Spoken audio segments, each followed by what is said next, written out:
Welcome back to What Arty Noobs with General Disturbance. This is a Strv S1. The Strv S1, it's a Tier 8 premium Swedish flat pack, as they have come to be known, and it's located on the north spawn of Ruinberg. It's being driven by TerryDK. Now, these tank destroyers are quite deadly if you know how to use them correctly. They're pretty difficult to destroy because they're very good at hiding. A fantastic camo rating. So if the player knows his push mechanics, he can sit some distance away from the enemy and not be seen, and still put lethal shells into it. Got some enemy tanks appeared near the centre line, and Terry's still not into his firing position, but he's very close now. He's going to use the bushes on the far east side of the map. Moving forward. Okay, he's got his firing position now and he's aiming. None of the enemies, apart from that T-37, have actually moved close to the centre line. And I think actually that Terry's more concerned about enemies who might be further along the road, not the ones at the centre line. Okay, he's gone into siege mode. Looks like to me like those tanks over there are firing down the centre line at that Kolobanov. You may get a nasty surprise if the enemy turns up and starts shooting at them in the rear from the crossroads. Here's that T-37. He's snuck by and he gets wiped out by the Dickomax, who's on the other side of the road to TerryDK.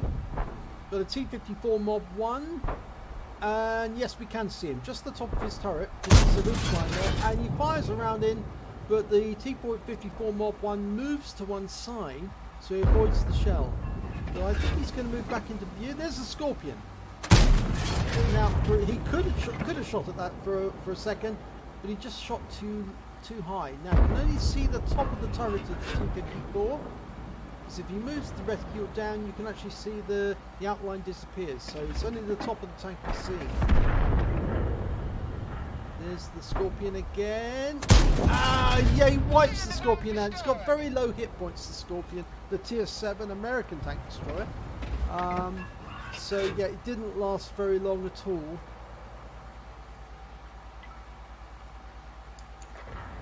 Get that Mob 1 again.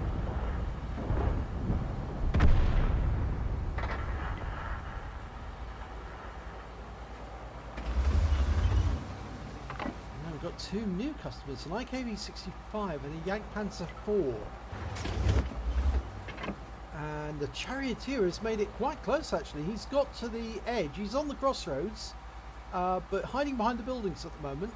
I don't think he's concerned that the Dickomax on the other side of the road is going to get him, so somebody might move up to try and fire at him. There's the IKV moving into position behind him. Maybe they're about to start a push on that particular corner. The Charioteer, he looks like he's going through the gap now, and I think the Dickomax just fired at him. So there we can see him for a split second. We saw him, but then he went behind a building again. And we're waiting for the reload. Unfortunately, we've lost the Dickomax, and that was to the Charioteer. So I think that Charioteer is very close now. Yeah, he needs to pay attention to that. But there's also some enemy over here he can shoot at, and he takes out the P-43 Ter. That's the Tier 7 Italian medium tank. And he's focusing on them on the other side of the road. Now I think he should be focusing on that Charioteer. And there's the IKV. I mean, he missed the opportunity to hit the IKV as he was crossing the road, but he doesn't need to now because the Progetto 46 got him. Okay, so what's next? That Charioteer's still there. He's obviously waiting and hiding. He knows that there's an S1 in the area. He must have seen his teammates killed, specifically the P-43 Ter. So he knows that somebody is around here in an S1, and if he exposes himself, he could get wiped out. So I think he's waiting for the right moment to move up forward. Now his teammates are pulling back to their cap. In fact, they're taking positions around the cap because most of the tanks that are in the town have been wiped out. So he's the furthest one to the east rubber at the moment. And we just lost the GW Panther. He was taken up by the T28 HTC, and he's making his way back, but TerryDK's reversing, and this tank does go almost as fast in reverse as it goes forward, and he's rapidly retreating back to get to the cap area so he can take on those tanks. They got the T28 HTC, but I think he's going to take a defensive position next to these houses and wait for that charioteer to expose himself. And I'm sure he's going to come around that corner. The moment he knows that they've all pulled back, he will make his way over here. He's into siege mode, looking for the charioteer. I doubt that charioteer retreated. I think he's still up there. Okay, he's come out of siege mode.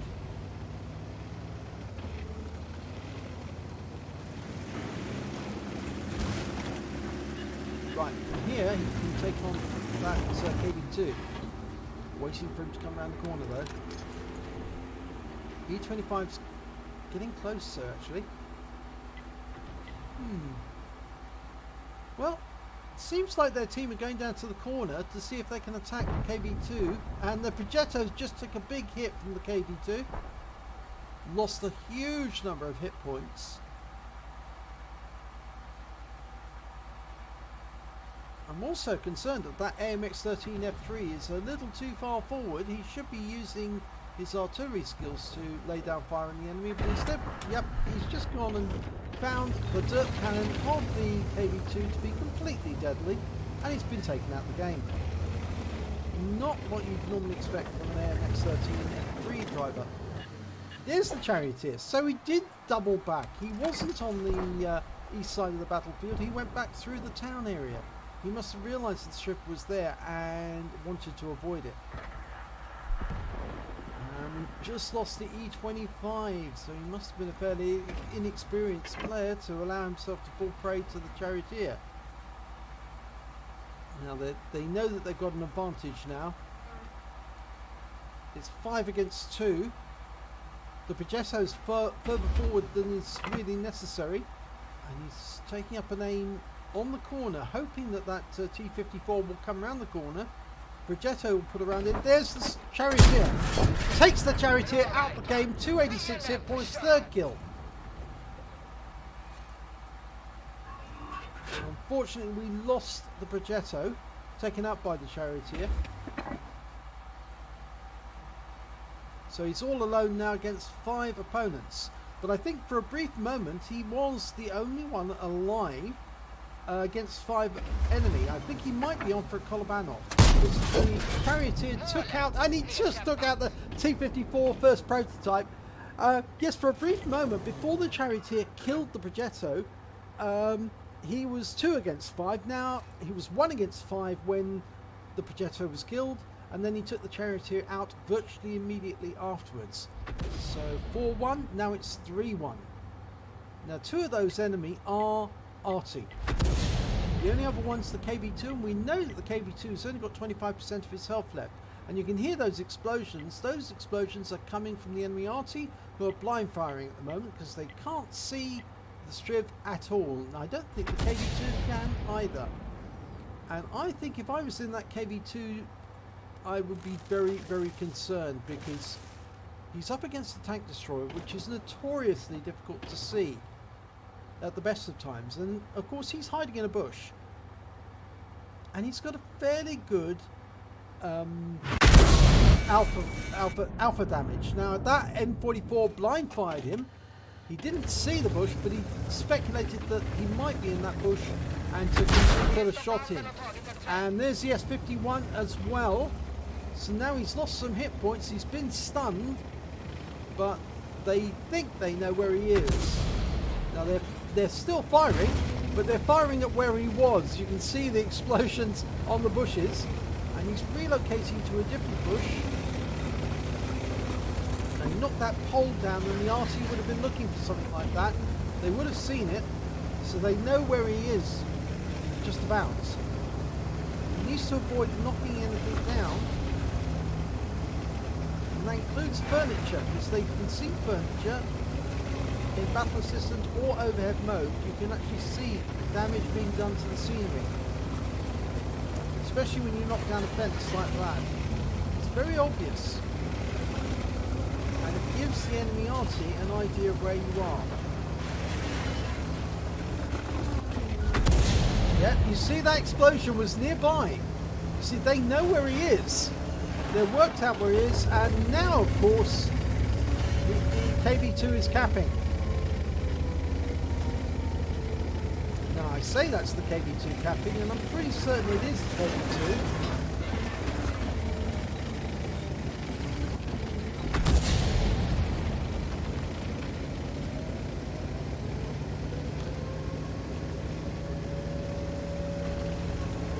Now, you can let the cap run for a little while, and that will give him a defender medal if he resets it at 17 hit points, or 70 cap points rather. So it's not a concern really at this moment that the KB2 is capping, but he ought to try and get a little closer. His view range is going to be marginally better than the KB2.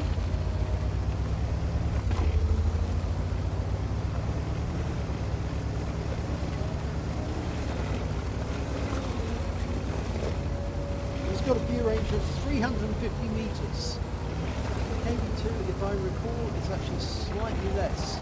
Okay, you can see it now. Can you get a shot into it? Yeah, just about. And he takes him out the game. 238 hit points. Now, did he leave it long enough to get the defender? And was he seen? I doubt he was seen, because you can only see the outline of the KB2. But the Arty would have seen that destruction there as he drove away. You have to be so careful not to give any destruction at all. If you're an Arty player, you realise this very, very early on. Because of course you watch for it. You look for the damage and you try to avoid doing it. It's the biggest giveaway to the enemy. It's the biggest single way of them being able to know where you are. I've seen this enemy blind fired very easily because they just left the trail of destruction where they were, and of course then the Arty worked out from the destruction whereabouts the tank was. Now it's very likely that one of the enemy vehicles, one of the enemy Arty, will be at the very bottom of the mapping K1 or J1. But there's a possibility as well that they might be over on the east side of the map. Well, what he's going to do is capping, which I wouldn't recommend. I'd go after them. There's the M44. And we can see him, and yep, he's out of the game. Now, he would have been spotted. So he needs to move from that position now. And he's not moving. Move! The S51 knows where you are now. It's moving, but not very far. The S51's got a very big footprint. I wouldn't be surprised to see a shell land very close to him very shortly. And he's already lost some hit points. He doesn't want to lose any more. There's the S51. Okay. So he's not going to get shot at unless it's by shotgun, because he's very close. Waiting for him to come into view. It's going to be at that corner. Aim for the corner. There he is. Puts the shots in, but unfortunately, he's now going to have to wait for the reload. And the S51 has shot his bolt, and he's failed, and that's the end of him. And that's a Pascucci's for killing both of the Artys, and I believe it's also a Kolobanov. Well, we'll get to see in a short while, because we're about to see the end of battle results. And yes, it was a Kolobanov. TerryDK managed to get a second-class tanker in the Strv S1. He also managed to get a duelist medal for killing 2 enemies who did damage to him during the battle, a fire for effect for doing more damage than the hit points of his own vehicle, a Kolobanov for standing alone very briefly against 5 enemy tanks, because after all, he actually wiped out that charioteer a split second after it just killed his last teammate. And that's happened to me, actually. My only Kolobanov was also one of those instances where I was a split second away from killing an enemy just after my teammate had been killed, so I ended up 5 against 1 but 4 against 1 shortly afterwards. He picked up a Pascucci's medal for killing at least 2 SPGs, in fact both SPGs in the battle, the M44 and the S51. He did get a Defender medal because he took out the KV2 at just the right moment after he'd collected at least 70 cap points. A High Caliber for dealing the most damage in the battle, and lastly a Top Gun for getting at least 6 kills. And in fact actually he got 7. He was 1 short of getting Radley Walters. But I think the fact that he got a Kolobanov and he carried it for his team at the end, I think we can forgive that. Certainly. If you look at damage, 2,546 hit points of damage, equally 500 hit points more than the S51 highest scorer on the enemy team. He got 7 kills, which is more than double the highest scorer on the enemy team, or highest scorers I should say, the T28 and the Charioteer, and also the Progetto on his own team. When it came to base XP, he had 934, a good 130 hit XP more than the E25. He fired 11 rounds in that battle. Only 11. Very, very small number. But he had a huge effect upon the battle. He got 9 direct hits, 9 penetrations. So there's only a few shots which were a bit wild of the mark. In fact, they were right at the start of the battle.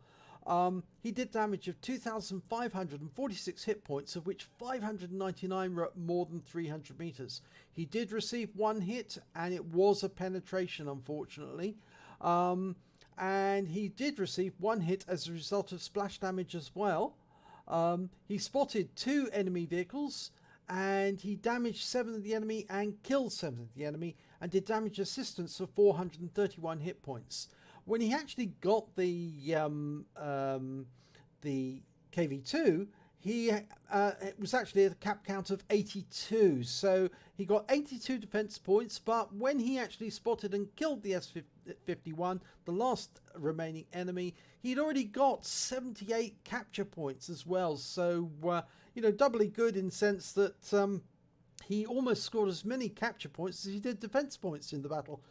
On a premium count, he earned 84,005 credits.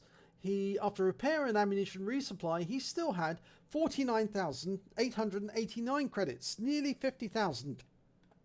And he received 1,401 XP. And he also got a bonus because the Strv S1 is a premium vehicle of 140 XP. So he took away 1,541 altogether. But I think actually what Terry will be most pleased about is getting the Kolobanov, and getting the Defender and the Pascucci's, and effectively carrying it for his team, because after the rest of them were killed off, he did return to the cap to help them. But when they all wandered off into the city to get killed, Terry held the line, and he actually held his cap. I think the only mistake I can say about Terry was that he did leave a trail of destruction wherever he was going, which told the enemy Arty where he was rather. And of course they did manage to get that lucky blind fire shot on him sitting in the cap in the bushes. They managed to work out which bush he was in, which was unfortunate. But all in all, really good battle, and congratulations on getting your Kolobanov. It is that medal that everyone would like to get to have in their awards. I've only got it on one of my accounts, so I haven't got it on all of them yet, because usually I'm able to kill most of the enemy before it gets necessary for a Kolobanov. But it certainly is a true test of somebody's ability if you manage to score one of those, because it can be rather tense towards the end. So if you enjoyed this replay, please give it a like and do subscribe to our channel, and hopefully it'll be your replay that I'll be featuring in the next video.